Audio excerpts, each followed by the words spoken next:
On today's episode, we talk about watching actors go through the process, peaking as a focus puller, heroes, cabin boy, and of course, not following William Fraker's advice.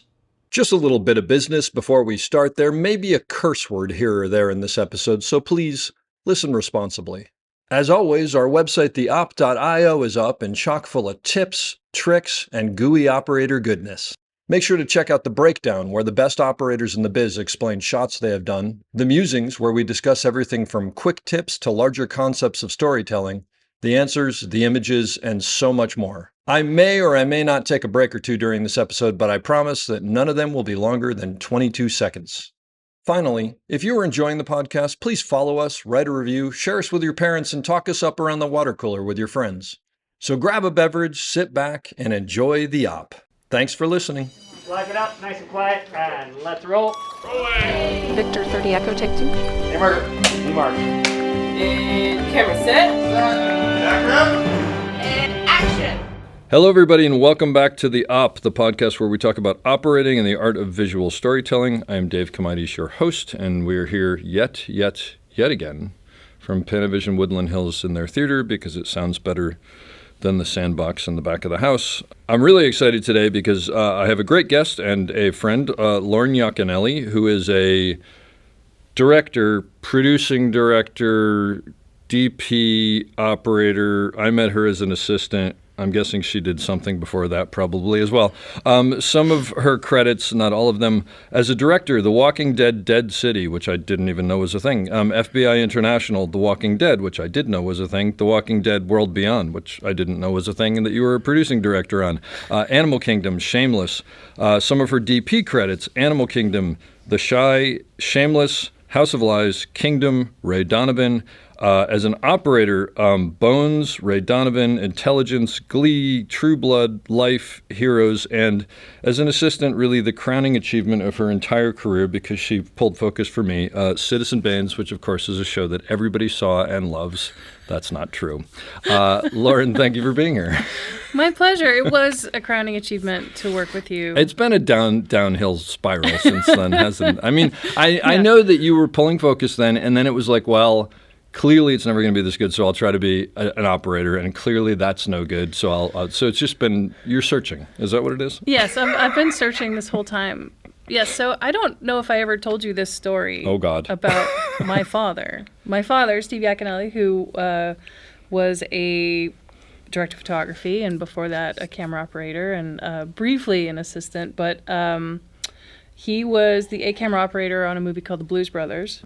I did know that because I sent you a picture of him on top of a car. Well, no, and you actually, when we worked together, you casually mentioned that. And I was like, you can't casually mention that. Hold on, please tap the brakes. So he did that. He had a wonderful career as a camera operator. He did War Games and Animal House and Cat People and just some incredible films, and he was very, very talented, and then he moved up to become a director of photography, and I believe he was working with Billy Fraker at the time as his operator, and this opportunity came up, and... Wait, I'm sorry, he was Billy Fraker's operator? Yes. Oh, I see, yes. Yes, and I can't remember the name of the film. I think it was Murphy's Romance. Okay. Which is impressive that I just pulled that from... May not even be right, but I'm impressed. So I think he was operating on Murphy's Romance, and then he had an opportunity to go shoot some little low-budget features, so Billy Fraker was like, bye. Nice. And when I met Billy Fraker years later, he said... Unsolicited, he gave me advice, and I think I met him at one of the ASC Awards kind of things, and he said... my advice to you is move up fast. And so what did I do instead? Wait, what were you at that time? I was a camera assistant. Okay. You know what I did instead? I did not do that. I did not move up fast. Oh, all right. Do you think he was right? Yes, that's what I would say. That's the exact advice I give to people now. I don't give Billy credit for it, but I should. So my father was operating on the Blues Brothers, and we were in Chicago at the time. The Blues Brothers was a movie, I think. It was a film. Film? Yes, Okay, it was a film. I still, Like the fact that you casually say that. And correct me if I'm wrong, but you were on the set at some point visiting Yes, or I'm something? in the film. You're in the film. That's right. But I would have to point me out because I'm like in a very crowd small. scene or something? Yes, like several crowd scenes. So there's a couple of good stories from that. But I was 8 years old at the time. That's awesome. And it was summer in Chicago, and well, for part of it, and then it went into winter. And I saw my father like doing something I'm sure that was not safe, but camera on his shoulder, hanging half out of a vehicle, or doing something that you'd never do today. No. And I just thought that was the coolest thing I'd ever seen. And I was so excited. And I waited up to talk to him when he got back to the hotel room. And I said, Dad, I want to do what you do. Yeah. And he looked at me and said, girls don't do camera. Really? Yes. Wow. Yes. And he should have known. This is what, 80? 8. Yeah, so this was 79. 79? Okay, yeah. So, all right. So he should have known how stubborn I was naturally. So, I mean, he could have said anything else, and that's what I would have done. Do you think that he might have said that because he knew how stubborn you were? It's possible. Yeah, I mean, he was very proud of me. So sure. Later. But at the time, I think he just wanted to save me from a life of disappointment and heartbreak. Yeah. And so that didn't happen. Wow. But yeah, I'm just that so you've stubborn. lived a life of disappointment? Yes, pretty I much. See. Well, you're in the film industry, so. Yep. Here I am. And here I am. It's come to a podcast. And my crowning achievement And on this top of is my it. crowning achievement. Yeah. Just for anybody listening, this probably is not going to be the normal podcast because this is what Loren and I were like on set, and probably the reason that Citizen Baines did not do well. But we had a good time. But we had a great time. We had a fantastic time. We did have a good time. That's really wild. Right? So, I mean, I used to joke with him later, like, you couldn't say girls couldn't be lawyers. Right. But I'm just that stubborn. So I really wanted to be a camera operator. And so growing up, I wanted to be a camera operator. And I was very excited about one day being what I thought was at the center of the entire universe of filmmaking, was being a camera operator. Just to be clear, it is, though, right? Yes. Okay. Yeah, well, when you know the name of the podcast. with some operators, Yes. it's definitely the center of the universe. Yeah, it's how you're the first person to tell the story. You're the first person to see it in a way that expresses what each scene is about and what each shot is about. So yes, I still think that operating is the center of it. Not just because I was an operator for so long. It was for that brief moment, and then you were like, "There are better jobs than this." There was a 10-year span where operating was everything. No, I still think it's the best job on the set. I think it's the most fun, and just the most instantly expressive, and it doesn't have the heartbreak of all the things that you lose in prep when you're a DP or when you're a director. So you just walk on set and you make the best of it. And as I've always said to people, and then they call wrap and you go home and you do whatever you want to do at home because nobody's calling you on the phone like the DP, and you're not going into 12 meetings at lunch and all that other stuff. Exactly. Yeah. And people constantly, texting you and emailing you and just generally bothering you with work questions. Did you visit your dad a lot on a lot of different sets? No. That was just happened to be like during the summer. That just happened to be. So I think early on when we were younger, it was easier to go visit, and then later, not so much. That's really cool, though. Yeah, it's a fun one, and there were. I think I begged him to take me to the set of Cat People when he was operating on Cat People. Okay. And I begged him to take me to set. I really wanted to hang out with him. I was so excited. So he did not look at the call sheet. Which, as an operator, you don't have to do. You just show up and everything's cool. Maybe he would have noticed if he'd looked at the call sheet that it was a closed set day. Not a good day. Because it was a sex scene. Yeah. And so not a good day to bring your, probably 10-year-old child. Mm-hmm. So I spent the day in makeup and hair and then crying because I just wanted to go home. And he said, well, I would cry, but they wouldn't let me go home. So, wow.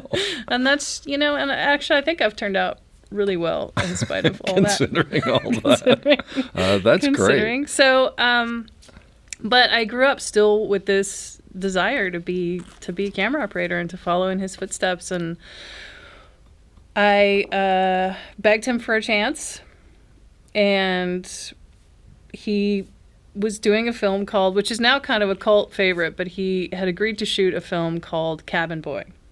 Oh my God. That's right. And it was a film that Chris Elliott? Yeah, Yep. Chris Elliott. Yep. Adam Resnick was the director. Yep. It was like his first thing, and I think the experience was so awful that he never did it again. Wow. I'm not totally sure about that, so you might have to fact check me on it. All right. Well, that's your opinion anyway. Go ahead. But it was kind of amazing. I mean, it was James Gammon and Brian James, and I was a huge fan of both of those actors, and I think Brian Doyle Murray's in it. It's kind of a gem, but bonkers. And that film started non-union. Okay. And whoever was on the film, all those hours were retroactive, and so the film turned to a union picture about 3 weeks. And what were you doing on the film? And I started as a film loader. Okay. And so my dad hired me to be a film loader, and before I was allowed to be on set, I was told, well, why don't you go learn the equipment? So I didn't really know how to go about doing that, so I called Larry Heselwood, and this was when Panavision was in Tarzana, uh-huh. And I just showed up at Panavision every day and played with cameras and set them up and like no real instruction. How old are you at this point? I was 20. I was 20 years old. So like you went to college, or? Well, is that a sore point? Should I know? It is a little bit. I mean, I'm so glad my dad can't listen to this. But my father did not pay for college. Okay. And I got into UC San Diego out of high school, and my father said, well, that's nice. Who's going to pay for that? So then I went to SMC for 2 years, and then I was going to transfer. But since I was paying for it myself, I would work in between. Yeah. So I would wait tables at work. I taught dance class to 5-year-olds, which is by far, next to camera operating, my favorite job. And just tried to make it happen. So I would take these breaks from school. But you were studying film, or like you were just getting a liberal arts? Here's my process, is I studied psychology. Probably more useful. I use that every day. Now, actually, a lot of things make sense now. Because there were all sorts of things on Citizen Bands I didn't want to do, and I didn't know why I was doing them, and now I get it. Okay. That's right. Yes. I'm just a master manipulator. That's really... But that actually, by the way, probably helps you a lot more in film than knowing how to build a camera. It does. And before that, my father our activity together was we'd go to the movies. Yeah. And That's cool. So we would see sometimes 2 movies a day, and you get I guess it's easier than, taking your kid to lunch. You can just buy them popcorn. Yeah, sure. And then, so we would see a movie earlier in the day and then like take a little break and go see another one. And then I just grew up watching so many John Ford films and Akira Kurosawa films, and just, there were all kinds of films that I was probably not old enough to see. Yeah. That was my film education. Wow. So part of me, and I'm really grateful for that, and so part of me just didn't want to do film theory or film study because I just felt like that was my childhood. Sure. Maybe it would have been better if I'd had some context for those things that I was experiencing and learning, but that's okay. Yeah. I did see Apocalypse Now in the theater when I was quite young. When it came out? When it came out? That's right. When did it come out? Like 79? Mm-hmm. Okay, so you weren't ready for that. No. The whole thing about when they kill the cow toward the end of the film, apparently I started yelling, "That's a real cow." That's an audience who's happy that someone brought their daughter there. Right? Yeah, probably. I mean, today you wouldn't get away with it, I think. A lot of pieces of the puzzle are coming together right now. I didn't know most of this. This is good. No, this is good stuff. It's all making sense now. So cut to you're 20 and you're on Cabin Boy. This is going to be the longest podcast. I know. Exactly. It's going to be like a 2-hour podcast. I'm sure everyone's lost interest already. I hate to break it to you, but most of them are 2 hours. This is going to be like 4. So you're 20 and you're on Cabin Boy. So I start on Cabin Boy. My brother was the second. Wow. And Doug Adam was the first. And I think Stevie Bridge was the A operator. I don't know that. I don't know who that is. He was around Big a long operator? time. Yeah. Okay. He passed away a number of years ago. I couldn't tell you exactly when. And so that was my first. Sort of thrown into the deep end. For anybody who's listening who doesn't know, you were the loader, which meant basically you were hanging out in the dark room or in a changing bag and just loading mag after mag after mag and running them to set and getting ones to download and upload and download. Yes. Were you hanging out on set at all, or was it just? Oh, I was on set all the time because it was a relatively small budget film, or they put the budget into other places, so we pulled the second camera out every day. Oh, okay. So it was back when camera departments were relatively small. Yeah. So it was, my brother would then bump up and pull focus, and then I would second for both cameras. Oh, wow. And yes, it was very, very exciting. It was very abusive because that was way more acceptable then. Yeah. And camera departments were like that. Do you want to define abusive? Yes, I mean, this may turn into a psychology section. Actually. Yes, it was. I was so determined to do well, and there just weren't a lot of women in the camera department. And I was so stubborn and so fixated on, I'm just going to do this, and I'm going to put my head down, I'm going to just work as hard as I can work. And in that environment, you just took a lot of abuse. But are you saying abuse because you were the loader, or abuse because you were a woman? Both. Really? Both. Okay. Definitely there was a lot of that. There was a lot of judgment from the rest of the crew. Just like, why is a woman here? Well, and also the cameraman's daughter. So, good point. Yeah, that's right. So there was a fair amount of that. This really sounds like good times. It was good times. It was good times. But people, I think, there were a lot of guys on that crew that would just see how incredibly hard I was working and sort of feel sorry for me. Really? Okay. So you won them over. I did. I think on some so. level. I think so. That's my impression of what that time was like. Yeah. But like we worked crazy long hours, and it's sort of when you're first in the business and you think this is amazing, and I love 20-hour days. I'm fine. Look at my paycheck. This I get is to so work great. 20 hours today. Exactly, 21 hours. Believe me, I and, remember those shooting days. at a tank in San Pedro, and it was. And nowadays I'm on set and I'm like, look, are we going to go past 10 today? 'Cause Exactly. I've got a doctor's appointment about my sleepy. foot. Exactly. I didn't get my full 8 hours. I can't do this anymore. And back My then feet it was hurt. like, look, are we going to go 24? Yep. Because I've got to be somewhere on the 25th hour to another Exactly. job. But so you look back on that fondly. Parts of it, Parts of it, absolutely, yeah. absolutely. Do you remember any other women, like meeting other women in the film, in the camera department on other shows or whatever? The first woman I met in the camera department was Bonnie Blake. Bonnie Blake. And that was a few years later. She would have been assisting then? She was assisting, Okay. and so she was pulling focus, and I seconded for her. Okay.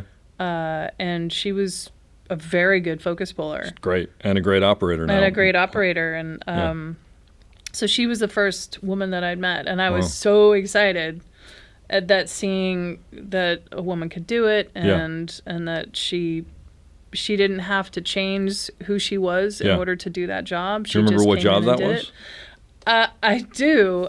Also a television show my dad was shooting called Soldier of Fortune, Inc. Oh, I remember that show. I mean, I remember it existing anyway. I don't think I watched it, but so you did Cabin Boy, and you came out of that, and you were like, basically, this is what I want to do. Let me add it. Yeah. So I did that job, and then I did another job.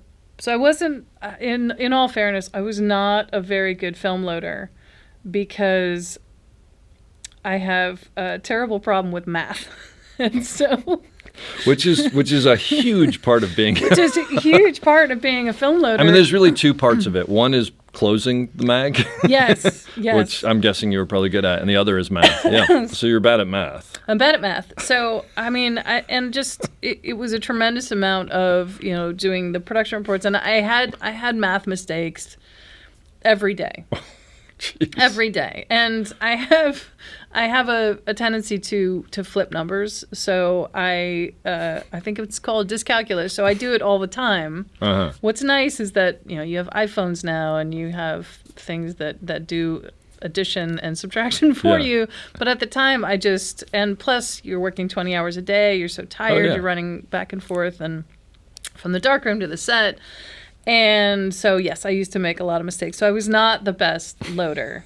So it was good that I did not stay in that job for very long because I think my career would have stalled out pretty quickly. All right. Like, oh, the one who can't add? Okay, yeah, let's maybe not hire her. She's a really good loader, but. However, she works really hard, but she's kind of stupid. Yeah, you'll absolutely run out of film before the end of the day. So if that's not your thing, maybe not the best hire. So all right, so you got it. So how long did you stay as a loader? I believe it was that and maybe one other job. And I did another film with my dad. And I'm sorry, that got you in the union. You said that got me in the union. Yeah, so that's cool. Which was super cool, Yeah. and I didn't appreciate how lucky I was to have that happen. Yeah. Because it was just sort of, here Handed you go, to you. you're Yeah, in the union, yeah. and it's handed to you. Yeah. So that was a huge boost to setting me along that career path. Sure. I think it would have taken me a long time to get in the union otherwise, and to have that kind of experience level. I just wouldn't have. I'm not sure how it would have gone, but I don't think it would have gone that way. So I did another low budget film with my dad as a second, and then I really just started to go work with other people. I think I really stressed my dad out, and so. You mean working with him? Working with him, I stressed him out. Okay. So it made him kind of uncomfortable. We did it another couple of times, but then. Not so good. Not so much. All right. Not so much. He did also hire me as a first for a little bit, like a B camera first on something, and that was miserable, and that was pretty much the last time we did that. Well, those are important lessons to learn, I think, as opposed to everybody being miserable and moving on, right? Yeah, exactly. So, and how long did you second before you started firsting? It was like maybe 5 years. Okay. So it was a while. Yeah. But I was really fortunate to work with. I worked with Ricky Mention for a while, who was an old-time first AC Yep. and a really good human being. And so he took me off. I think he saw how hard I was working under kind of terrible circumstances. On these things with your dad, you're saying? Oh, okay. So he And saved you? he was like, I'm going to just take her quietly This isn't over healthy. here. Let's move on. Yeah. And Okay. also, just I worked hard. Yeah. And, you want me to do your job too? Yes, I'll do your job too. No problem. So I would set everything up. He would just, when they said wrap, I mean, it was just like an operator. When they said wrap, he would just wave at me from the stage door. Yeah. And, okay, see you. Yep. I got you. It's all good. Yeah. Well, that's good. Rochelle Brown was in here, and one of the things she said was, which I think what you're saying illustrates perfectly, and I agree with. It's like, if you're a PA, be the best PA you can be. Don't be the PA I want to be a director. Like, you can want to be a director, but you be the best. And then people will see it and go, this person really hustles. I want to take them with me to the next thing and move them up, because that's how it works, right? You want good people around you. Yeah, people recognize when someone's passionate and just works hard and can make it through the day under difficult circumstances. Yeah. Those are the people that you want on your team. And I think it's safe to say that this is an industry that if you aren't good and do good work, you never move up.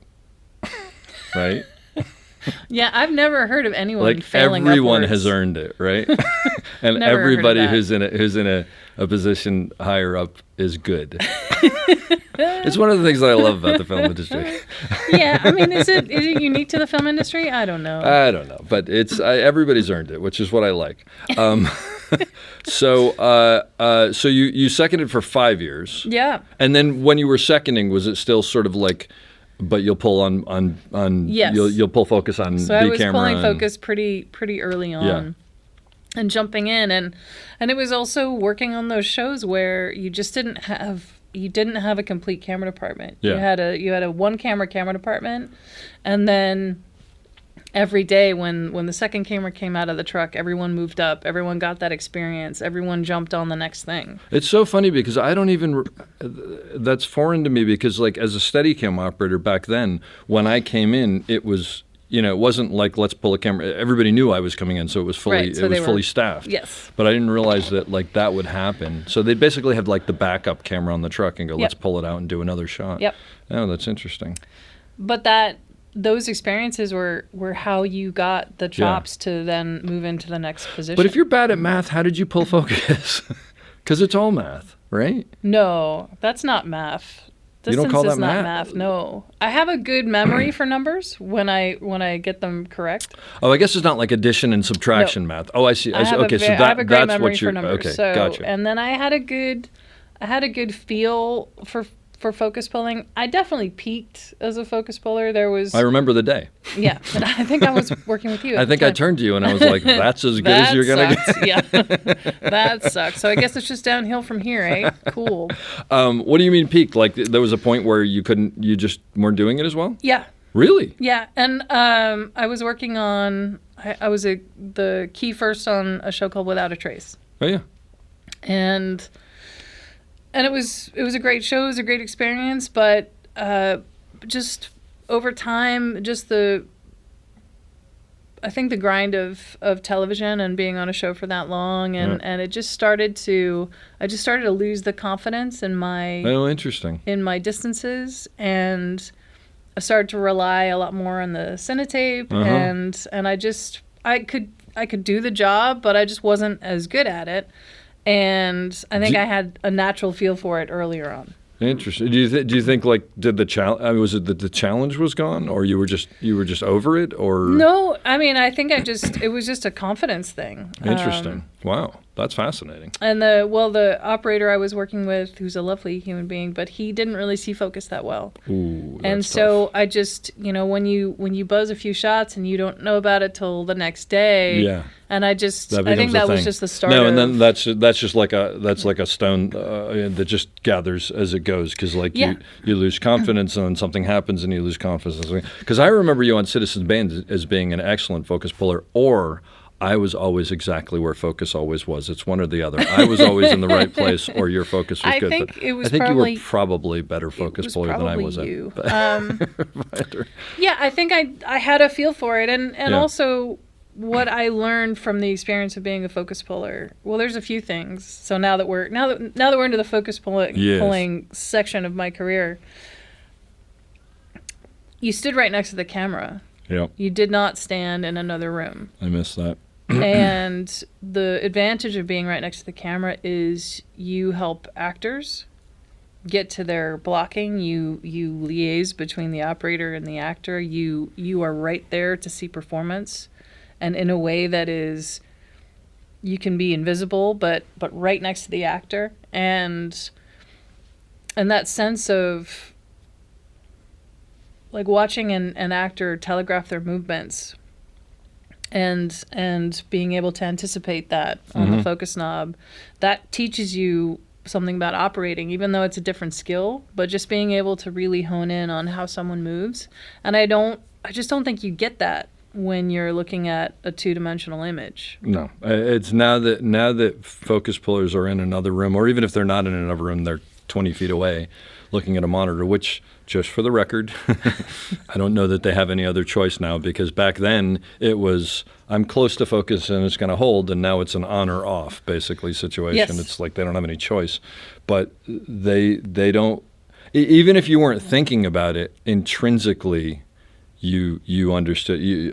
Like the dolly's moving, and therefore I got to adjust focus. Whereas on the monitor, it's like, oh, I think the dolly's moving, and then they catch back up. It's like focus is reactive as opposed to proactive. I think it's changed. Absolutely, and just that sense of, especially as a key first, you're helping run the set.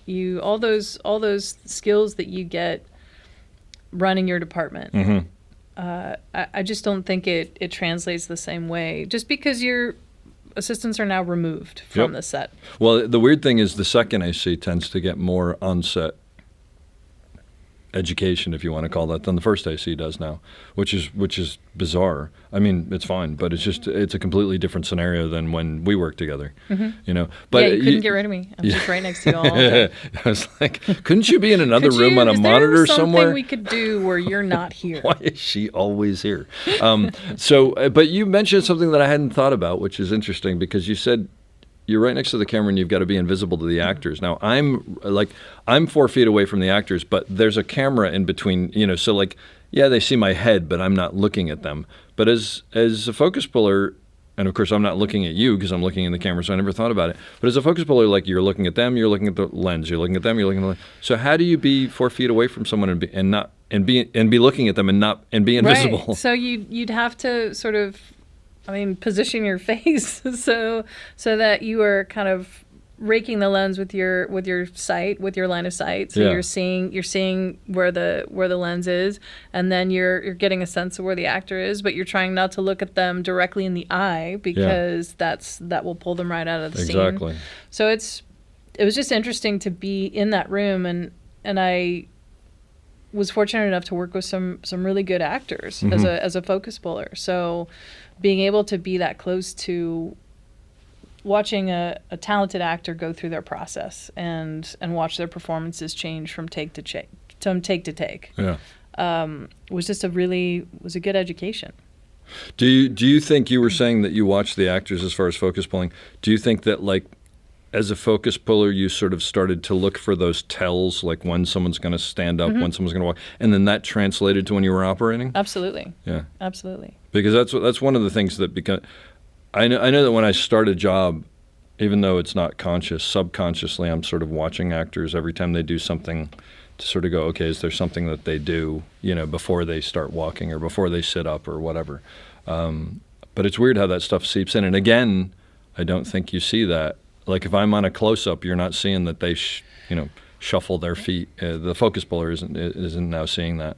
Or even a lean. Like we were working with James Cromwell, and he's 6'7". I think he's like 6'14" or something. He's quite tall. He's quite tall, and so when he would even just shift his weight, that was 6 inches. Yeah, and that's right. I don't know if you could see it as well if you're not in the same space. Yeah, because his torso was so long. It's one of those things that I try to explain to people. It's like it's not about height; it's about the length of the torso as far as sit-ups and stuff like that. Because that's your pivot point, right?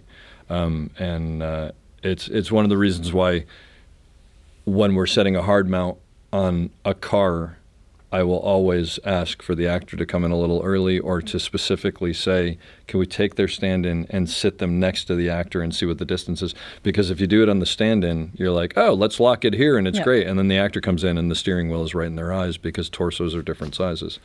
I have a little bit of an issue with this. I'm just going to let it go. I've said it before. Those darn torsos. I'm in therapy and I'm trying to work it out.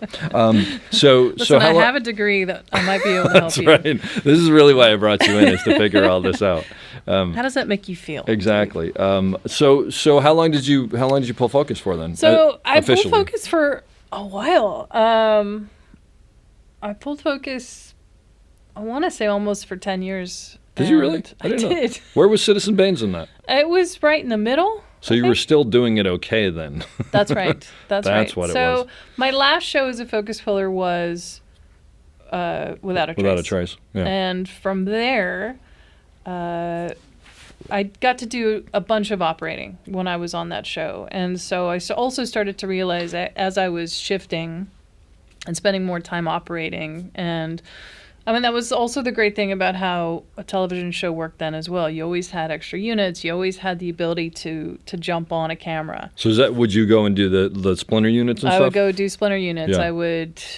I would jump on. They would always have 2 units, and I would jump on, the B camera, and and sometimes we'd sort of split it up with the other focus puller who wanted to operate and get some operating experience as well. So it was just a great chance. You're in a fairly safe environment, and you're somewhat supported. So it's a great place to make mistakes as an operator.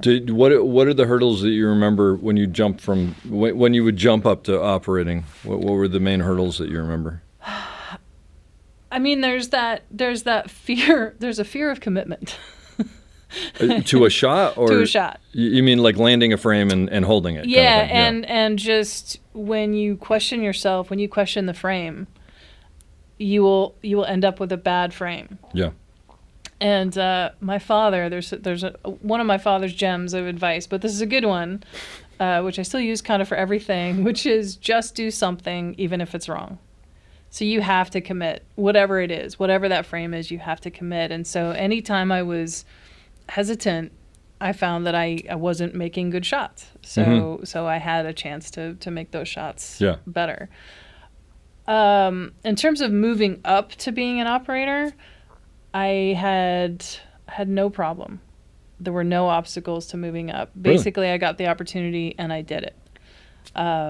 So John Aronson, who was... Oh, I love John Aronson. He's lovely. We were working on Without a Trace together. Oh. And then he was going to go do season 1 of Heroes. Okay. So he brought me on as the B camera operator. Wow, that's pretty cool. That's a big show to be. It was a big. Well, we didn't know it was a big show of course, at the but time. it became a big show. It became a big show, so it was a really good. And you were the full-time B camera operator? I was a full-time B camera operator. I was brand new. Of course, John made the mistake of telling people this was my first job as an operator. Never a bad idea. Because that's a problem. Yeah. Because perception is a problem. Yeah. Because, and having worked my way up through all the jobs in the camera department, except for DIT, which didn't exist. Thank you very much. That's how old I am. Perception is always a problem. Yeah. Perception of other people in terms of whether or not you can do the job is always going to be the thing, because people just see you as whatever you were the last time they saw you. Do you think it's more so because you're a woman? I think that can be a factor to it. Yeah. But usually it never used to take long because I have a pretty strong work ethic, and I've also been fortunate with the shows I've gotten to do and the experiences I've had. On Heroes, though, I have to say it was a little dicey there at first. How so? Well, I also had a female focus puller, and I think there was a certain amount of attention on us because we were two women in the camera department. Okay. And this was late 90s? No, this was like 2000s? 2000. Oh, okay. This was because we were working on Citizen Baines in 2001. Seriously? Yeah. Oh, yeah, I remember actually. Yeah, because September 11th. Yeah, that was 9/11. Oh, that was there. That's right. I've forgotten. That's why. That's my. There's so much of Citizen Baines that I've forgotten. Right? I can't imagine why. Oh, interesting. So, and even then, because you were two women, there was. We just had attention to us, and so if you want to. There was a line producer that had sort of taken an issue with me, and I was sure I was going to get fired. Really? Like right off the bat, kind of thing, or I was sure I was going to get fired. I think we were there for a month, and I just felt like we were going to get fired. So I decided to just take as much advantage of the experience as I could. It was my first chance of being a full-time operator, so I just started making my own movie. What does that mean? I wouldn't really wait to be told what the shot was. I would just kind of start to set something up. I would just make choices. I would start telling the story the way that I saw it. And you can do that on B camera. You can kind of shine in that circumstance. You can start on something cool. You can, rather than just doing the wide shot, you can tell a story. You can pull the audience into what the scene is. But you're saying you would do this after you figured out what the A camera shot is, I'm assuming. Okay, yeah, gotcha. And I got in the habit of, sometimes it took a while to get my camera, and then it took a while for them to set up the floor for the A camera. So I've just gotten the habit of standing in a spot on set where I could see where everything was going on and sort of position myself in a place where I could envision the shot. Where you thought your camera would be? Where I thought the camera would be, but also because I couldn't always get there, I just started to visualize that space in a different way. So, which is actually quite good training, and I just didn't know that that's what I was being trained to do. Yeah. And so I started envisioning the shot without a lens, without a finder, without anything, because I didn't have any of those things. So I just had to kind of come up with something, and then I'd get it at the last second. Then I'd have to help the assistant get the marks. And so it was just really, it was very good training. And so I was just doing things and making it kind of fun for myself, thinking that any day I was going to get fired. I'm getting fired anyway, so I might as well do what I want to do. So I'm at least going to try stuff and I was on the wheels a lot. So I was really just trying to take the experience and use every day to become a better operator, not thinking that I was going to be employed very much longer. Yeah. So then there was a conversation in a van during a scout, and there were 2 directing producers on the show. Mm-hmm. And so they started to talk about crew. Well, who do you think, how do you think of this person? How do you think of this person? And when they got to my name, both directors went, "Oh, we love her. She's great." No, wait, but you weren't in the van, obviously. I was not in the van. It was relayed to me later. Yes, and so both of those directors had started to cut their episodes, their first 2 episodes, and they saw what you were doing. And they saw what I was doing. Nice. So that sort of protected me for a while, which was good. And then I still just kind of kept doing what I was doing and fumbling over. It was a good show to push myself on and just to try new things, but it was all in the realm of what's going to make me a better storyteller. And that's the way that I approached it. Yeah. Did you realize at the time that could totally backfire on you if that's not what people wanted? Well, I already thought I was getting fired. So you just didn't care. So I just didn't care. Yeah. Were you surprised that it didn't backfire? Yes. Okay. Very much so. I was so surprised that I was not getting fired. I could just see you basically being like, "No, but this isn't the way this was supposed to go. I thought I was going to get another job." Exactly. Hey. And how was there friction with the A camera operator because you were basically, pulling stuff off? No. No drama with that. I do have a funny story about it.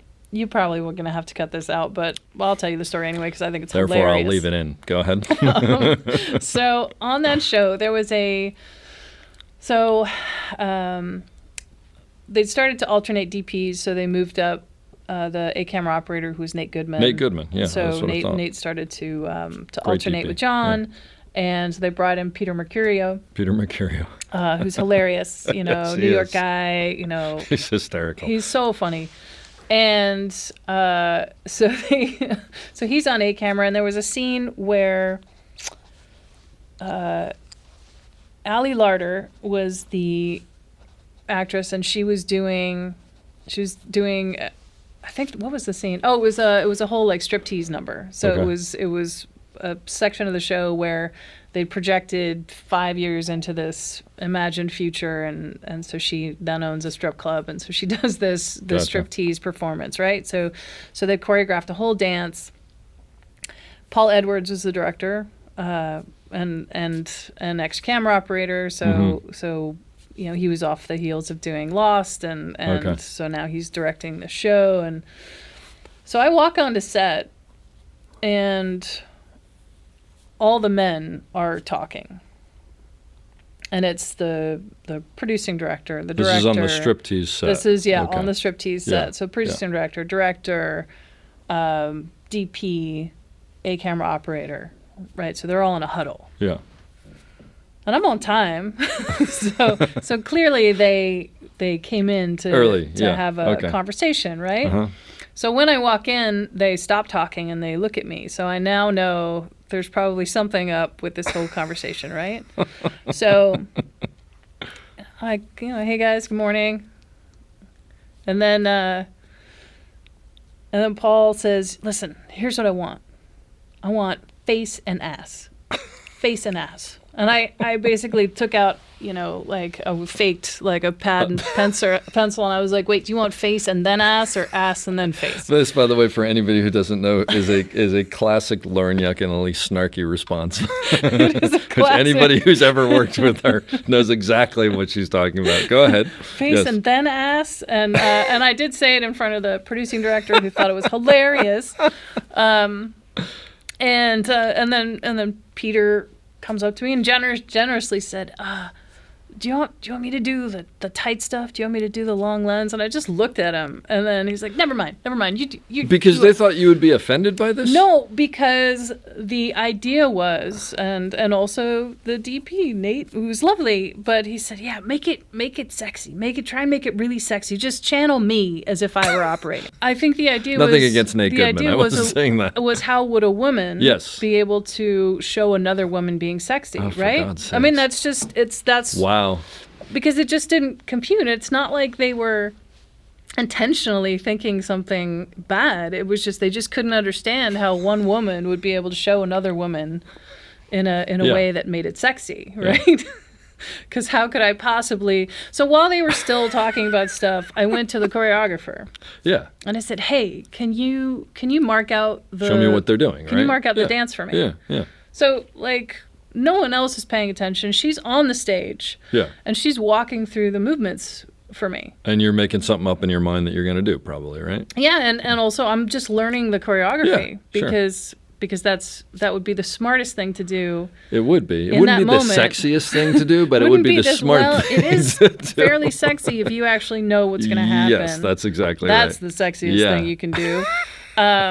So I learned the choreography, hysterical. Right? It was so funny. You're probably going to have to cut it all out. No, I'm not so cutting any of this out. It's great. So like, all these dudes are going to be like, what? So then we do a take. And yes, because I had actually learned the choreography, I made it look quite sexy. And so everyone calmed down after that. But it was just one of the funniest things. And it was just sort of, it's that moment of everyone felt like they had to say something to me about it in order to help coach me to this place. Did they get in a line and you'd like... Very much so. It sort of reminded me of that scene in, I think it's Postcards from the Edge, where Meryl Streep just, like, every time she turned around, there was another producer, like, hi, I'm executive producer, Yeah. Wow. That's kind of amazing. I want to talk to you about the day's rushes. Yeah. That's kind of amazing. I know. I don't think I can comprehend thinking that someone would... Right, as a female, how could you possibly know what makes another woman sexy? But it's not even that. It's like, to me, here, I'm not there, so whatever, but... To me, it's not the camera operating that makes it sexy. It's what's going on them. I mean, I guess if I'm like jerking around and going to toes and stuff like that, maybe that's not sexy. But do you know what I mean? Yeah. It's like it's like just but it shows, it's kind of languid and I'm guessing if she's stripping, right? That's sort of the sexy part, not the nobody ever looks at a show and goes, that camera operating was pretty hot. Camera operating was so hot. That framing was hot. Yeah, HOTT. Yeah, I wouldn't even. Okay, all right. Right. Good, so, but it was so funny to me. It was one of those times where sometimes just sexism is hilarious, and so actually most of the time sexism is hilarious. Yeah. So. Well, it's a good way to look at it. So that's for sure. Well, you laugh or cry. Yeah. Well, but the other thing is, I think that though that you have a misplaced confidence. I mean, for a woman. And could you? People are writing in right now. Words, I'm joking please? Because I know Loren. No, but I think it's because you have the confidence where you're like, right. Why are you all being so silly? As opposed to, how dare you think that I don't know this? Why are you being all so bananas? Yeah. But it was just funny. It was the whole thing, and it just kept getting funnier. Yeah. And so I thought.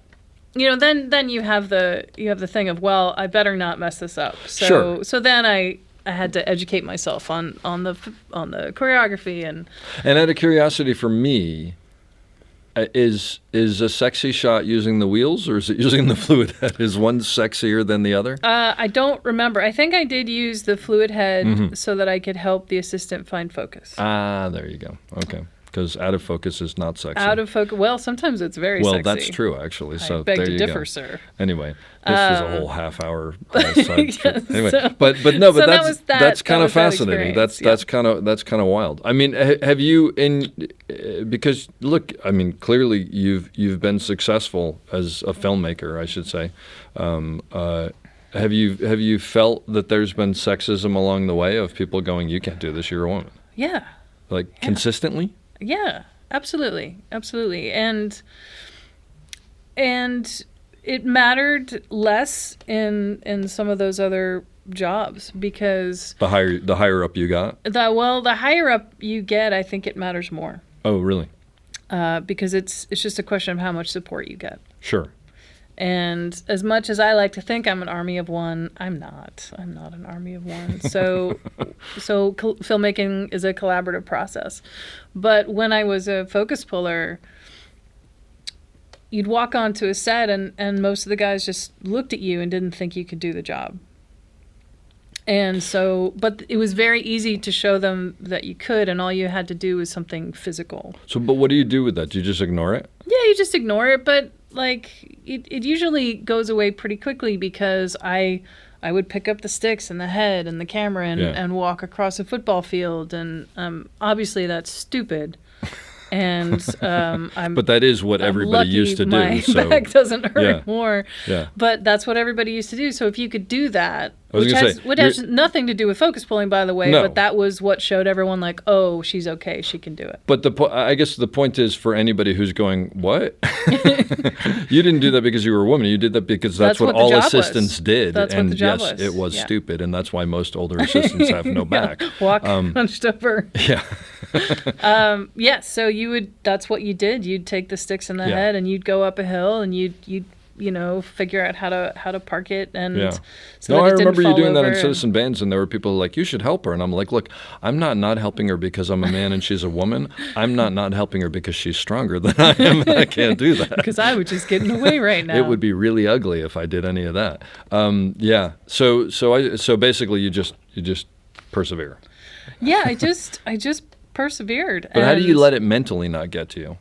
I mean, because as a woman, you get really used to it. So it doesn't really get to you because it's what you experience every single day. I guess so. Wow, it's so weird because I don't really have a frame of reference to understand. I mean, I'd be lying if I said I understood. I mean, the reality is I show up on set and people think, oh, he's beautiful. Right. Clearly he can't do his job. And then I have to get past that. But thinking that I'm that good looking is it's a plus, really. Do you know? It's I mean, you understand. heavy lies the head that wears the crown.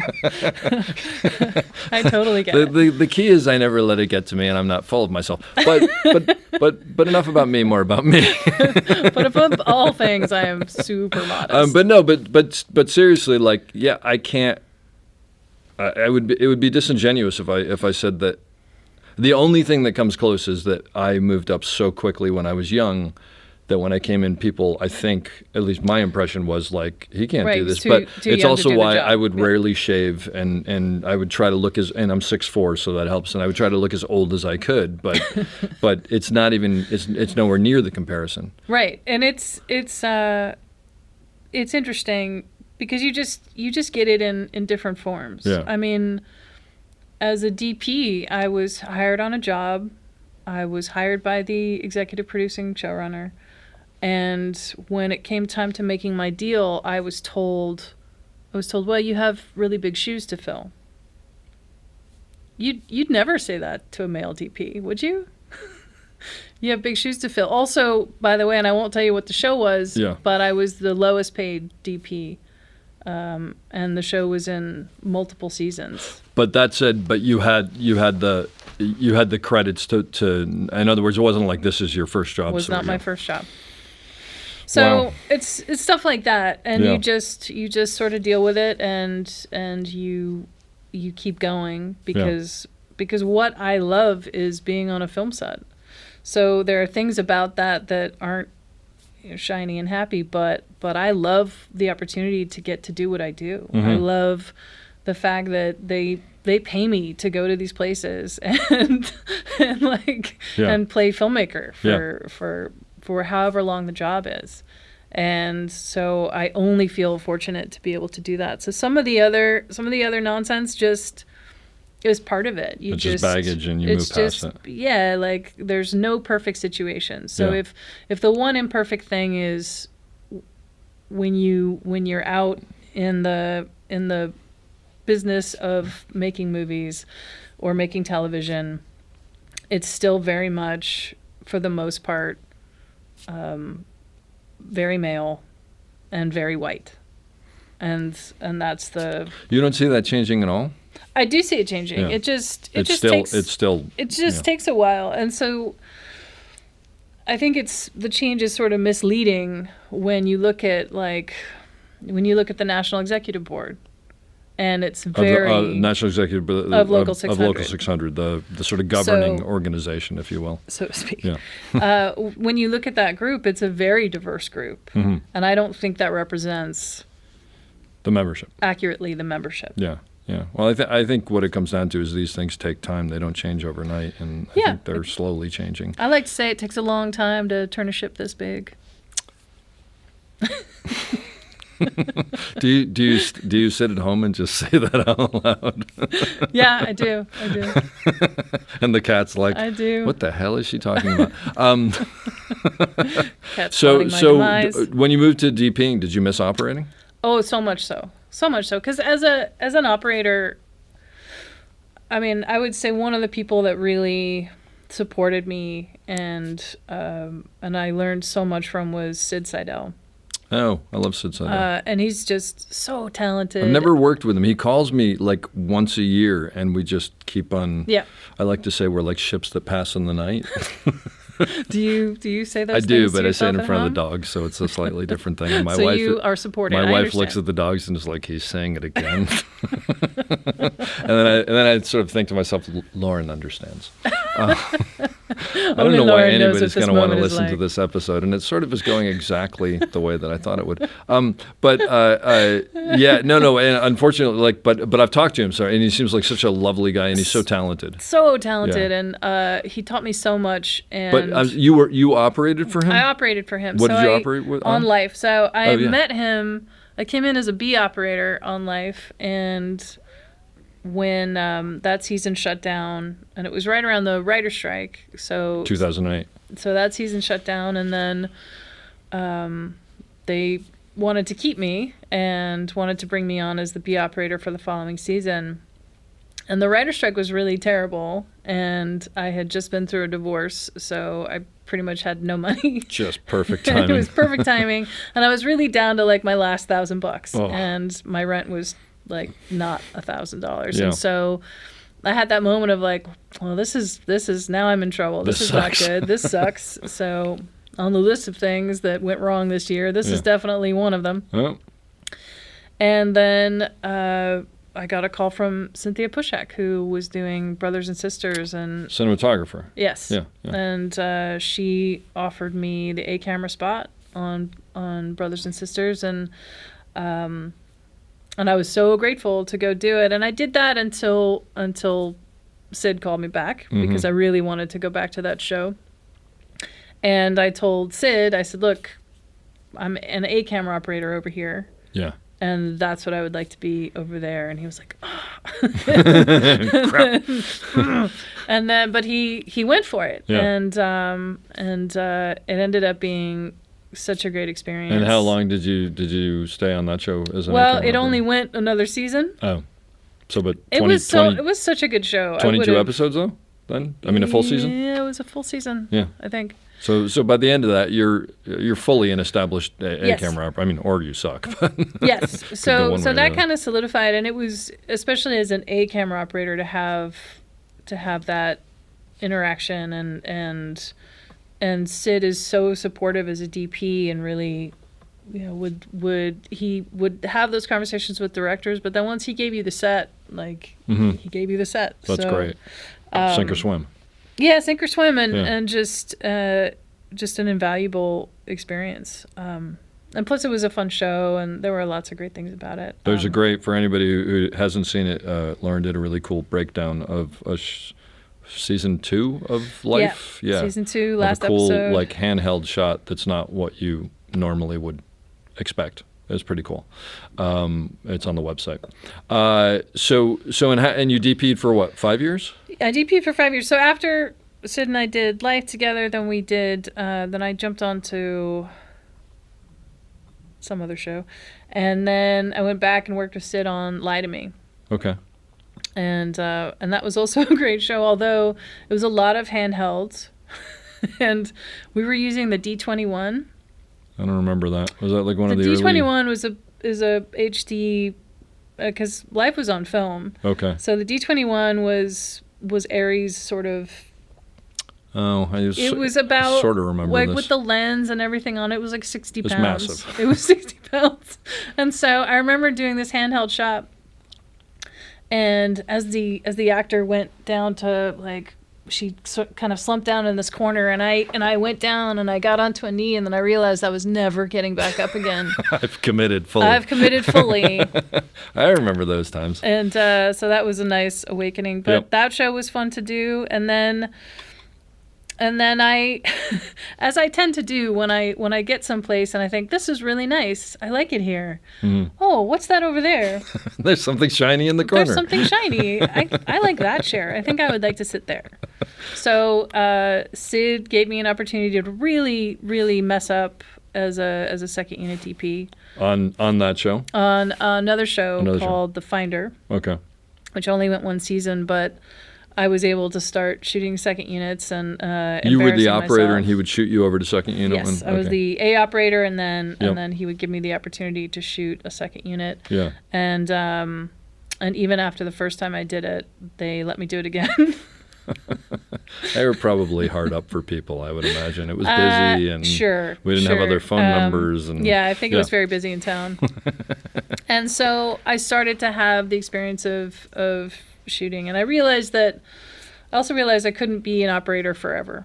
That there's a window on just physically being able to do the job, and for me. And thank you for saying for me. You're welcome. Because I know you're talking about me, but I can't take it yet. So I'm looking at you and pointing at you, but I'm so talking There's about a reason I created a podcast. So yeah, I felt like it was just the natural progression, and sure. and I wanted to see if I could do it, and that was also part of it. Like, well, maybe I could be good at it, and I was not at first, but then I got better. Yeah. and again, it was as soon as I just focused on the storytelling, then I got better. Yeah. Then I was so afraid of the technical aspects of it, because I thought, especially coming up in the business and my father is a DP, I just thought that being a DP was very much alchemy. It was, everything had to be so technical, and you were these formulas that you were putting into this machine in order to make it look good, and so I was a little bit afraid of it. But you came up as a DP purely in digital then, right? Did you DP in film? I DP'd on film. Oh, okay. A bit. That's when you started out. Okay. Yeah. Because I think there is a little bit more to the alchemy idea on film than digital, just because you're sort of guessing at what you're gonna get, or you don't know, you can't see it. Yeah, it's a little more stressful because you don't know till the next day if you've really messed it up or not. Yep. Which is always exciting. Good times. It's good times. It's good times. I mean, the great value of starting as a focus puller or starting as a camera assistant is that when you mess up and you blow a shot, if you're still thinking about that shot when you go to set up the next shot, you'll blow it. Yep. And so it just puts it in your mind of, well, I know that was terrible, and if I could do this day over again, I would, but I can't. So now I just have to do something different. I got to move forward. I have to move forward. But that's a huge part of the game for when you're younger, right? Yeah. Because like you berate yourself, and you there's a huge shot I did on West Wing that. Oh, was that a show you worked on? Yeah, let me tell you about it. Excuse me as I talk about myself for a while. No, but there's a huge shot that I did on West Wing which is a TV show that I worked on. I can tell you about it later. But won some awards. Maybe you've heard of it. I don't know how we ever got anything done. That I think we did like 16 times, and take 9 was just absolutely perfect. And 15 seconds before the end of the shot, I kicked it with my knee. Yeah. And I remember. I mean, I went into a corner and I almost cried. Yeah. But I remember very specifically as I was walking back to one, going, you have to get this out of your head, because if it's in your head, take 10 that has no Take 10 chance. is doomed. You're done. Yeah.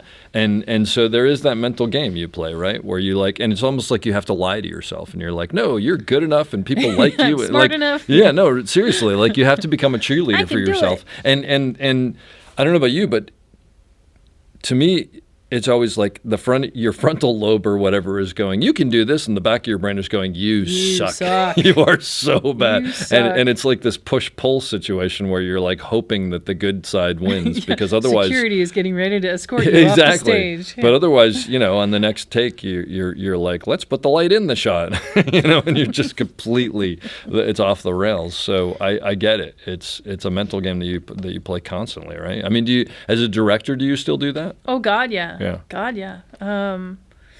I've been really fortunate. I've had some great experiences and shows that were fun and that were challenging, but not in a way that I couldn't come out on top every day. Yeah. And I did one show where every day was just an exercise in misery.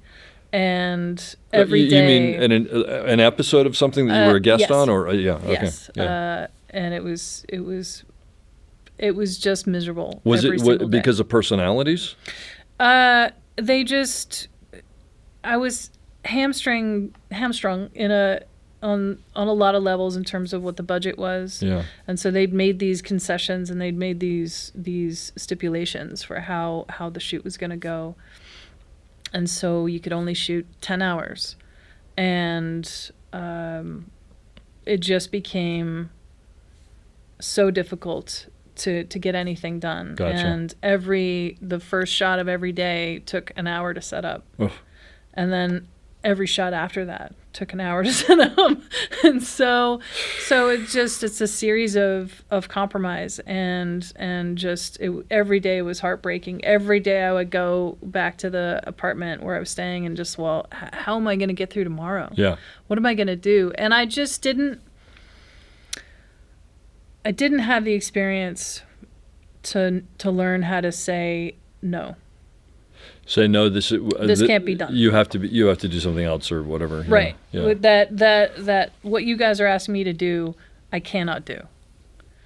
And I didn't have that experience because my experience is production, which is no matter what you throw at me, I will do it. The answer is always yes, and then you turn around and go, okay, how the hell do we do this? I will make this happen. I will, whatever you need me to do, I'm going to do. I'm going to put my head down, and I don't care what abuse is being hurled at me. I'm going to just do it. And that doesn't necessarily serve the show. Yeah. And so that was a hard lesson to learn. Yeah. Yeah. But hopefully one you only learn once. I hope so. God, I hate to learn it again. But yeah, it's But it sounds like that's not filmmaking, that's damage control. Damage control, which very is much just so. like That's a great horrible. way to put it. It was awful. Yeah. It was awful.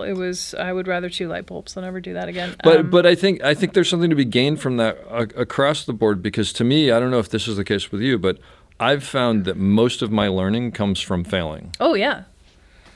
So you must be very smart. Thank you so much. I am actually the best filmmaker in the world because of it. Yes, but it's because I agree. Those are the lessons you remember. Yeah, Chris Chulak, who we worked together with, used to tell me it's like you very rarely see people actually succeed or recognize it, but you see people fail constantly, and so it's learning from that and going, I'm never going to do that. I'm never going to do that. And then sometimes it's you. But sometimes you're the teacher. Yeah, or I shouldn't say that. People do succeed, but it's like passive. It's sort of like, they got it done. As opposed to like, you very rarely see people hit home runs or recognize it when it happens until long after the fact. Yes. But you very can see so. You can see the ship burning. Very much so. Very much so. Yeah, I mean, and some situations are like, well, this is the Bermuda Triangle of television shows. This is never going to happen. This is never going to happen. But so now at this point, you're like, you just hit it head on, where you're like, you've had enough experience where you can go, I just want to let everybody know that this is not possible, and it's going to fail. And to have the confidence to say, this is what I'm saying is what's best for the show. Yeah. And I didn't have that before. Before I was like, whatever you guys need me to do. When you first started directing, you mean? When I first started directing, and also I would have taken that attitude right up until this one experience that I'm referring to. Until you realize it. realize that was not the way to handle it. Was it something you came to on your own, or did you like sort of after the fact discuss this with someone and they went, oh, well, you got Oh, no, I came to it on my own. Yeah. And then it just, you can take an experience like that and you can just choose to let it be a lesson. Mm-hmm. And some lessons are more expensive than others, Sure. but also the harder the lesson, the more you learn. And so coming out of that experience, I would say I'm absolutely a better director than I was.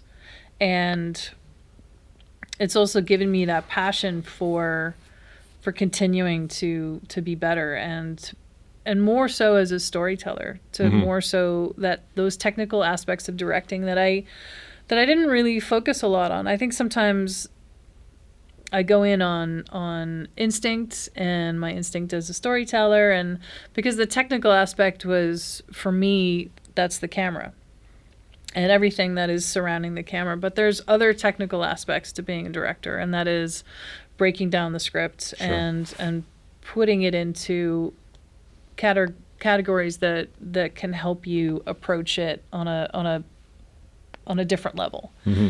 And I wasn't really doing that. I was sort of, taking the script as it was, trying to make exactly that, and obviously putting my fingerprints on it, but I wasn't really putting my handprints on it, so to speak. Yeah.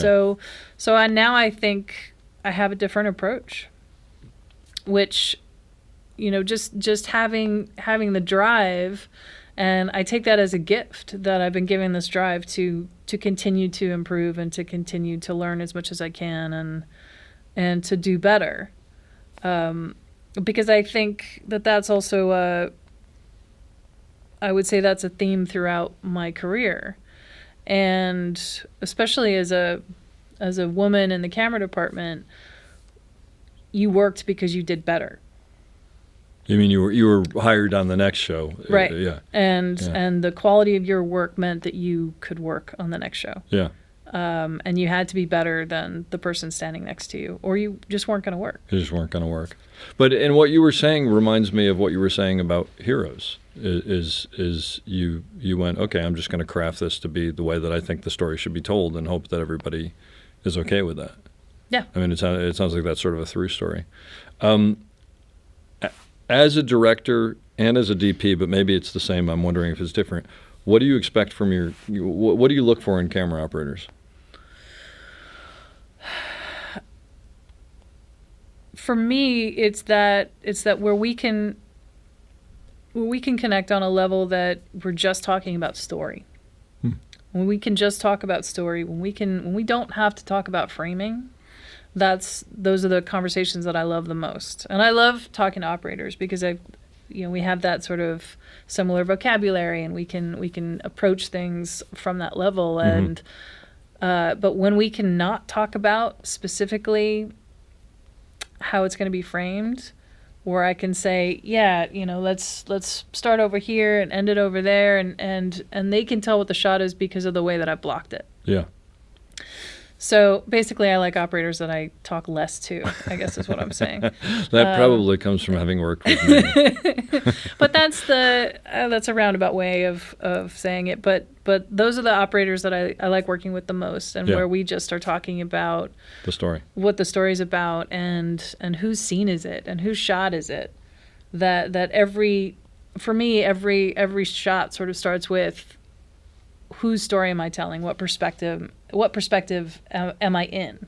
Uh-huh. And so when you have an operator who's read the script and has a sense of what that storytelling is, then you have another level to communicate on. Can you tell when an operator hasn't read the script, but Absolutely. just basically came in and read the sides for that day? Yeah. Totally. Yeah. Darn it. Looking at you. I'm looking at you right Darn now. it. No, yeah, I mean, look, sometimes you're just that talented, and you can, and also when you're working, it depends on what you're working on. If it's procedural and Sure. you know who number 1 and number 2 are on the call sheet, then you know Absolutely. exactly how that framing and how that blocking is going to go, and it's not, Yeah. it's not. I will admit there are shows we might have worked on one, where for one reason or another I haven't read the script. And the interesting thing is because you shoot it out of order, you're like, oh, she's been in a car accident. And then the next day you're like, oh, wait a minute, she was like driving through a storm. This is getting interesting. And it's putting all the pieces together. It is not the way a good operator should do things. But yeah, there's no question that you should absolutely know the script inside and out, because that's how you can make informed decisions. And it's how you can talk to a director or a director of photography on a level that's not about put them in the upper right-hand corner of the frame or whatever. Right. And in all fairness, I mean, I'm sure you've had the experience too where you've worked with directors who didn't know the script inside and out. Oh, yeah. And wait, who's in this again? And what is What's their character? happening in the scene? And What's their character do? Yeah. Oh, she's married to that guy. And, yeah, exactly. And you're really? looking at them and going, don't you get residuals for this? Yes, like, and it's seriously? later when you work as a director that you're like, hey, you failed miserably. Yeah, and I personally, actually, as an operator, I find that to be, I find it insulting. Yeah. Because it's like, you know what? I did my homework, and I'm not getting paid anywhere near what you are. Like, how can you not be taking advantage of this? Yeah. It's unbelievable to me. But everybody to their own. And what besides what you said, you look for in a good operator. What's a bad operator do? Ooh, I would say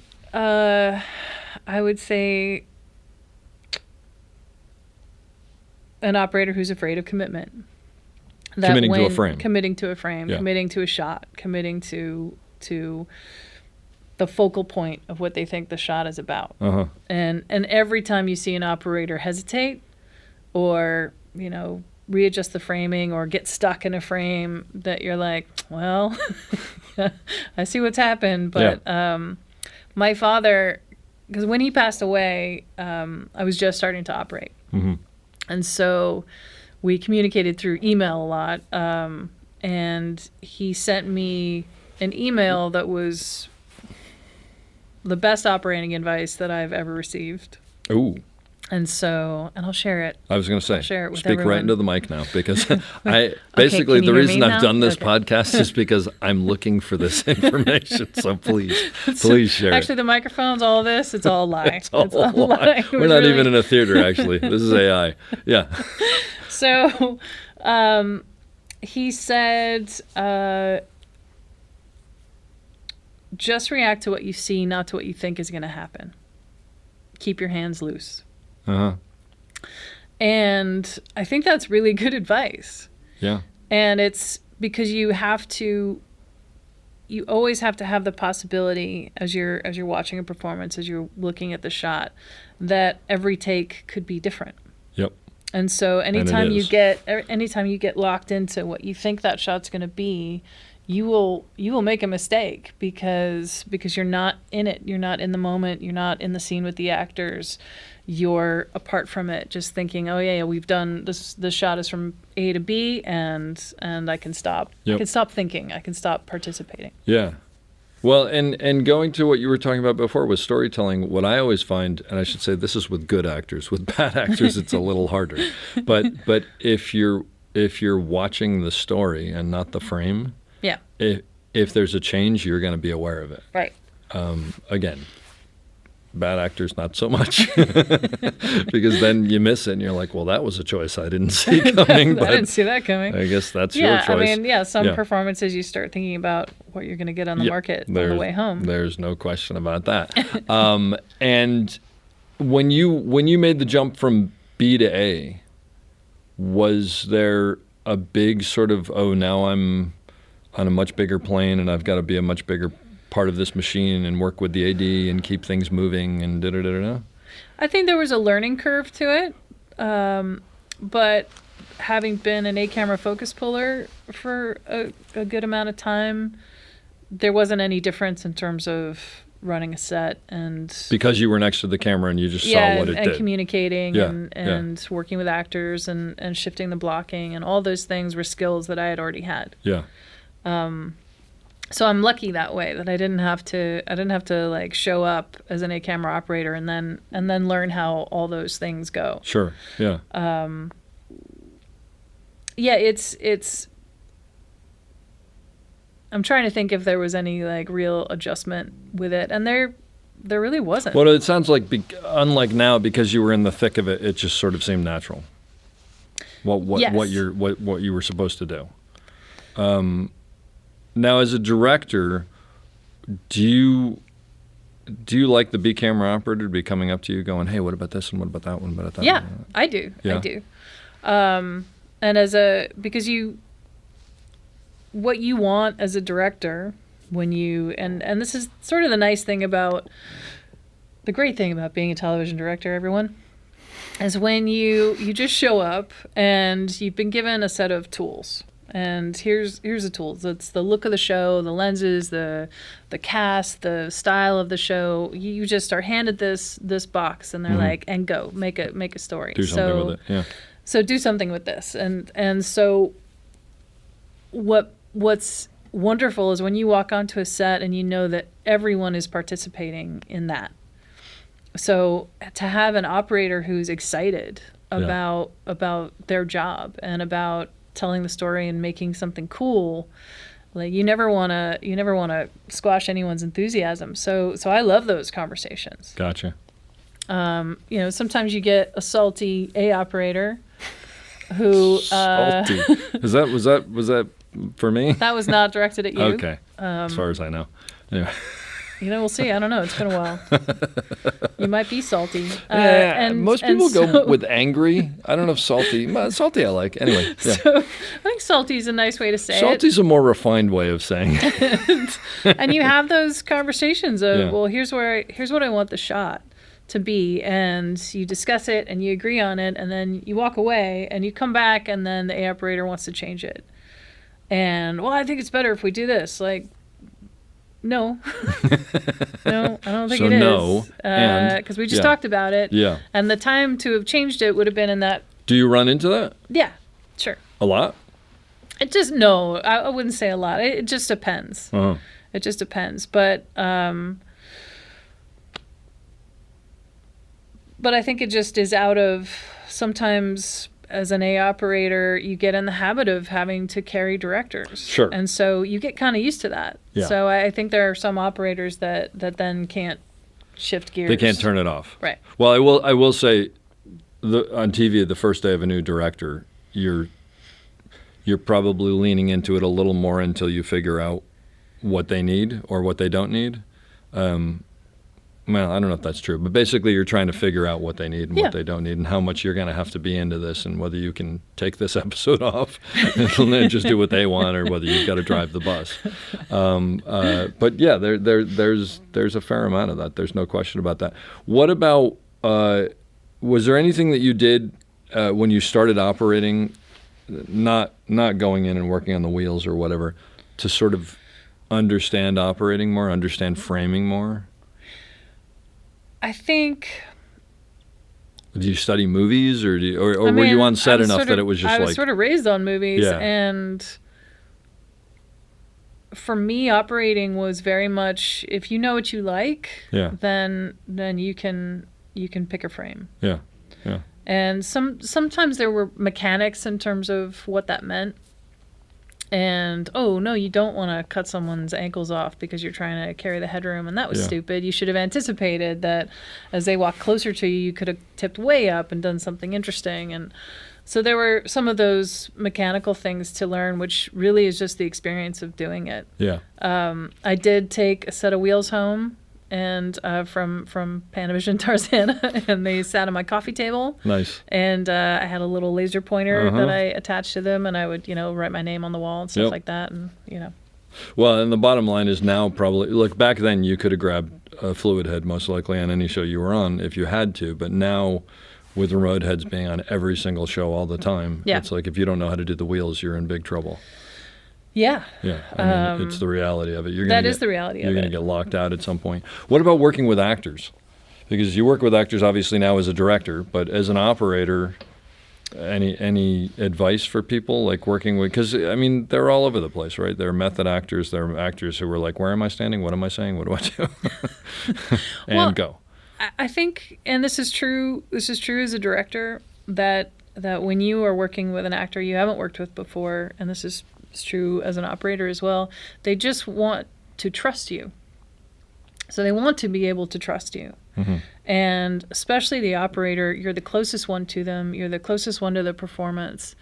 And so they want to be able to look at you and know that you're paying attention to what they're doing. And so you start to develop that trust. And that hasn't changed as a director. Yeah. I find that because it's also easy to you get stuck at Video Village, you can get stuck behind a monitor. And I try not to do that because I don't like it. I don't feel comfortable. So do you sit out on the floor? Yeah, I sit out. Like behind the dolly or something? I stand behind the dolly, or they set up, the minis in a corner so I can be on set. But a lot of the times I'm just so comfortable being on set. Sure. That's where I just stay all the time. And I still do it. I used to stand on set all the time. I never left set, and I still am like, oh, it's nice here. There's cool things going on over there. Yeah, I have to say that people talk to me about, why haven't you moved up to DPing? And there are a myriad reasons. But one of the things is like, I just couldn't sit in a tent all day. Yeah. Would lose my mind. I mean, I had a DIT at the end of my DP career, which, I mean, it's technically not over because I could still shoot some stuff. Yeah. But we had a DIT on Animal Kingdom, which is the last thing that I shot. And there were times where you get kind of, I might get a little lazy and sit in the chair for a while because you get bored. It's true. I'm just going to be totally honest. Yeah. But for the most part, like, I would light from set because set is where I could see everything. And also it was a handheld show, so I just never... I wouldn't ask an operator just to stand there and hold it. Yeah. So I could see the shot from set. And we all appreciate that. Yes, yes. And that's also something that when I was first operating, and this was good advice I got from another operator, Simon Jays, who I was working with at the time, who's very talented, very good operator. And he brought it up to me that, when you're looking at your shot and you're on set and you're watching the blocking, that you're looking at what you think it's going to be and the side of the line you're going to be on, and then you should go to the other side. So do a rehearsal where you're on one side, and then on the next rehearsal, go look at the other side of the blocking to make sure you're not going to get into an issue. Not the other side of the line, but the reverse. The reverse. Yeah, yeah.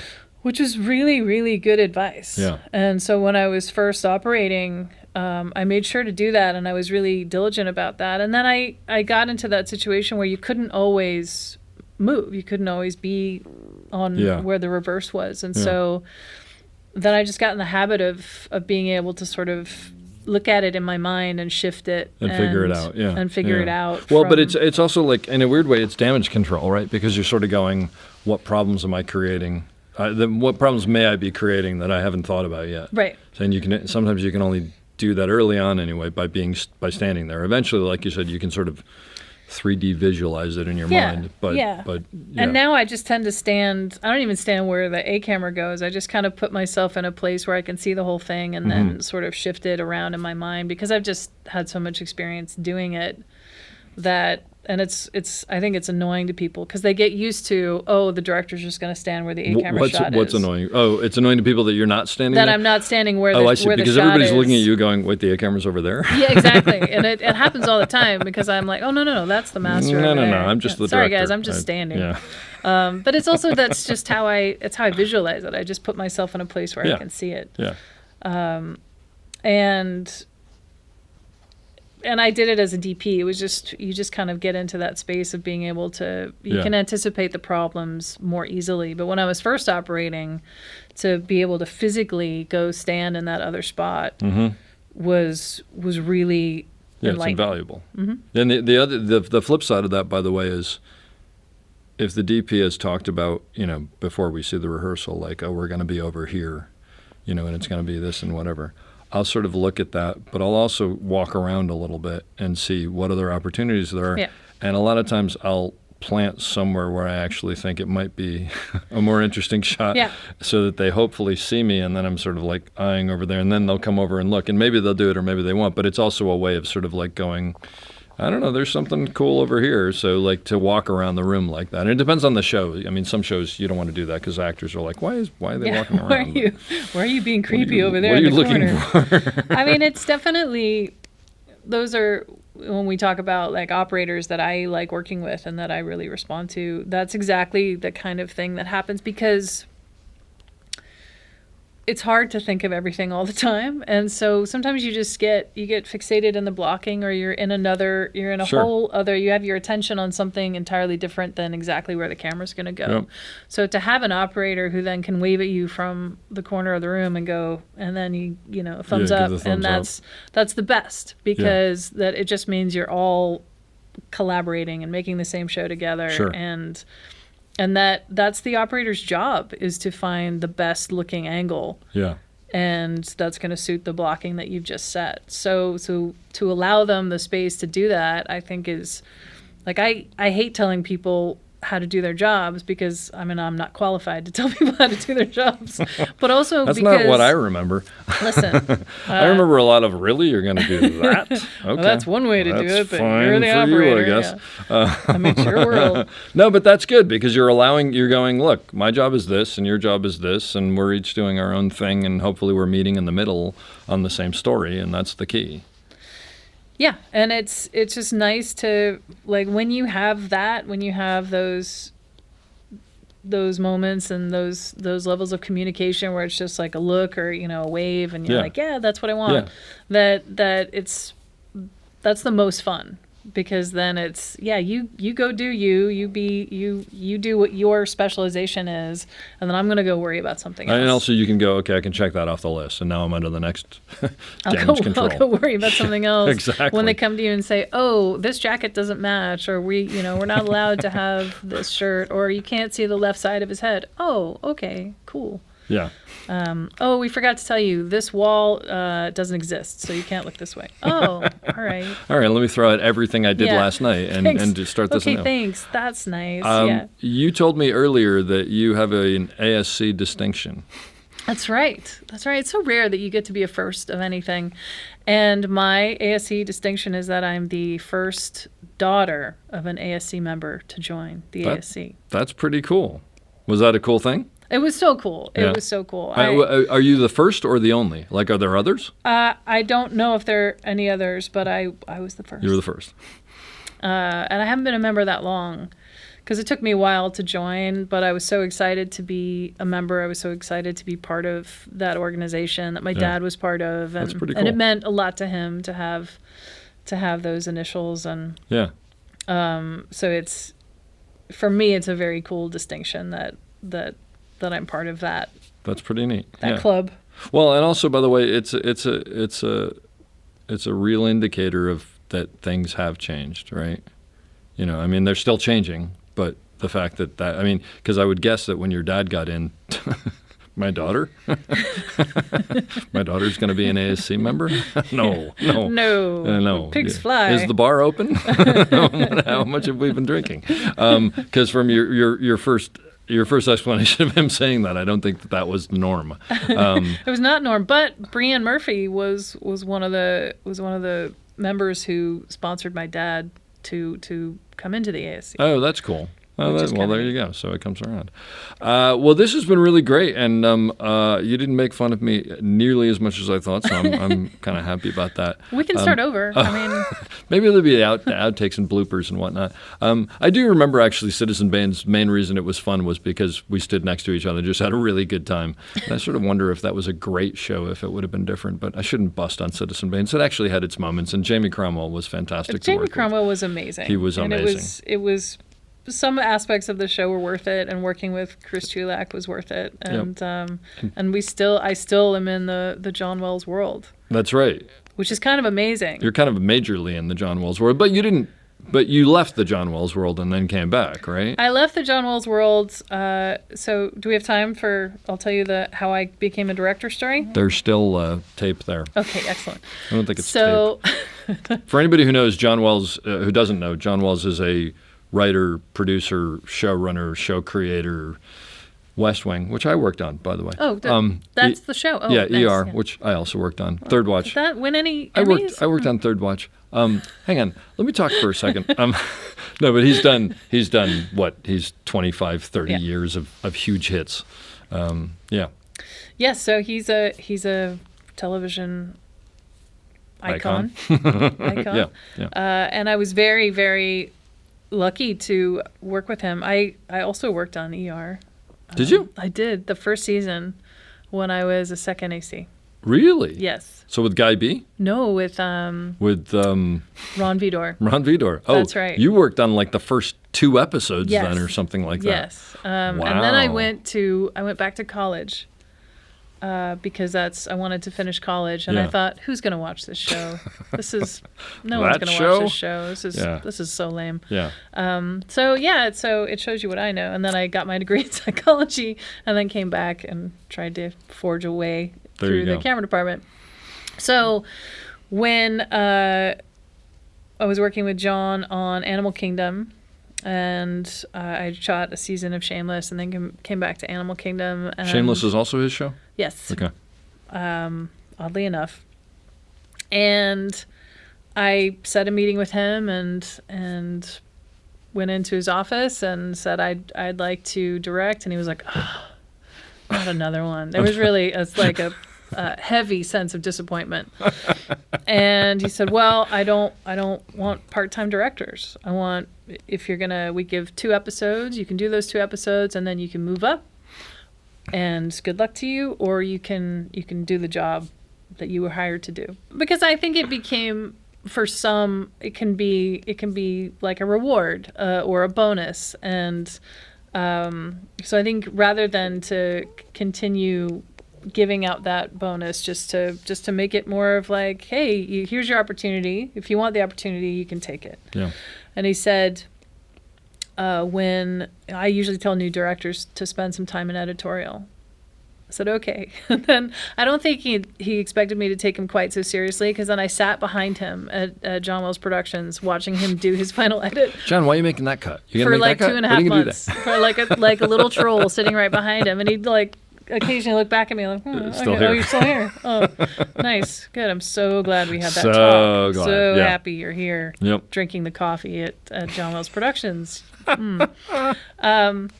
So he said, well, what do you want to start with? And I said Shameless. So I started with a Shameless. And then that went surprisingly well. and then I did an Animal Kingdom. And then they gave me another Shameless to do. And then I was set to do another Animal Kingdom, and then COVID hit. So I was in the middle of prep when we shut down. And then I was given the opportunity to do 2 episodes after that. So nice. I did more than my clearly you episodes. Passed the audition. Yes, and I was just in a good place to be able to do that. But also that was your show as a DP, so it was like my show as a family DP, and so I was very supported in both those environments, which was really nice. That's great. And it taught me a tremendous amount to sit behind him in editorial, watching him. Absolutely. Especially things that I'd shot and things I hadn't shot, that there were things that I thought would work great that didn't, and things that I thought would never work that did. So it was invaluable to sit there and just watch him go through that process. Oh, because you were on set shooting it, cutting it in your brain, and then you go and you see it cut, and you're like, that's what you're doing with that. I see. When you actually have an editor who knows what they're doing. Well, and on top of which, he's an incredibly talented storyteller. He's been doing it forever, and I mean, has learned from the best and taught the best, and et cetera, et cetera. So it's a good person to learn from. And his adjustments are so intrinsically. That's just part of his knowledge set and his skill set is to look at a scene and know exactly how to make it better. Yeah. Which was really, it was something to be able to sit behind him and just watch that process. Yep.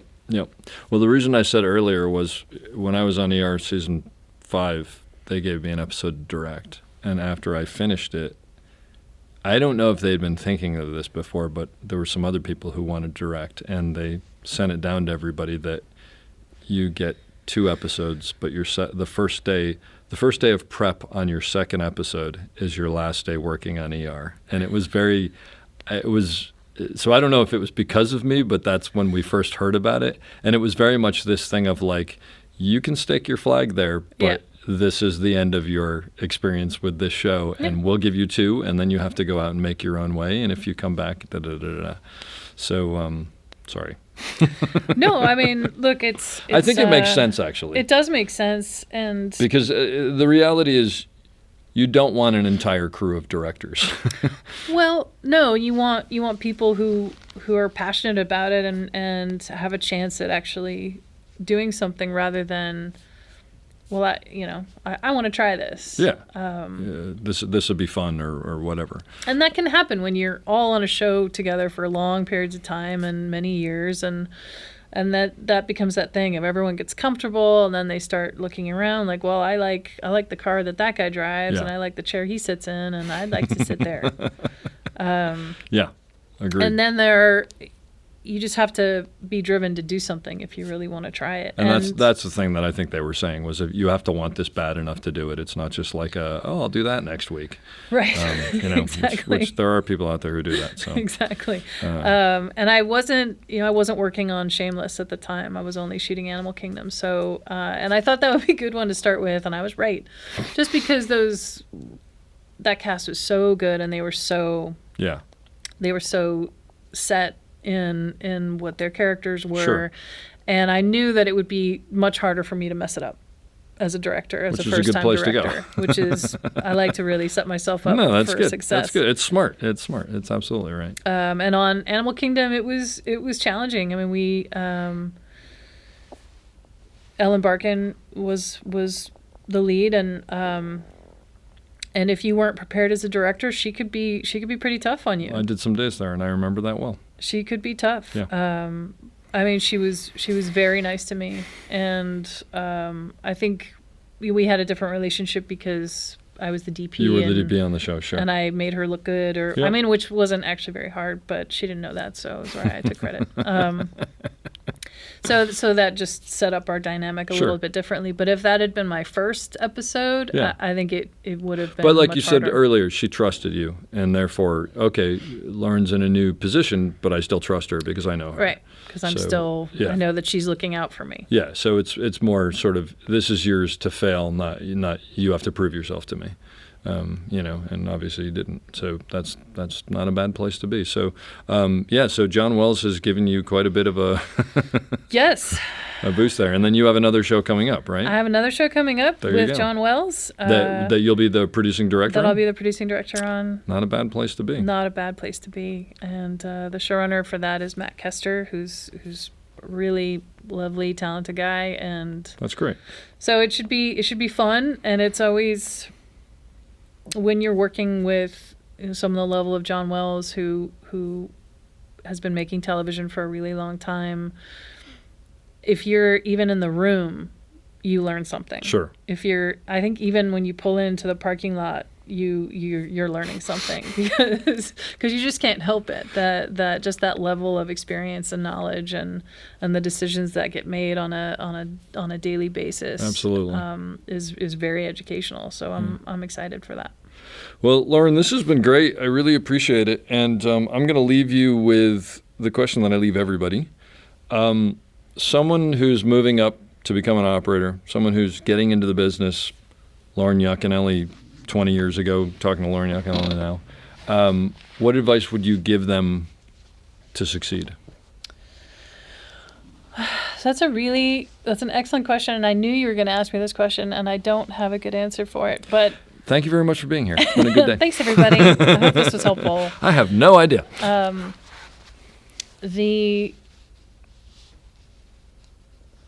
I think it's important to know what drives you to stand on a film set and to stand behind the camera, and it's important to know the kind of storyteller that you want to be. Because without that, I think it takes something away from that experience, because being a camera operator really is one of the best jobs that exists on a film set. And if you allow yourself to participate in a level of pure storytelling, then I think you're really achieving something. And it doesn't matter what the level of the project is or what kind of project it is, but if you approach it on a level of, how does my framing change based on the story? How does my approach change based on what I'm seeing from the actors and from the script, and that level of being a collaborator and a storyteller. I think that's the heart of making a show.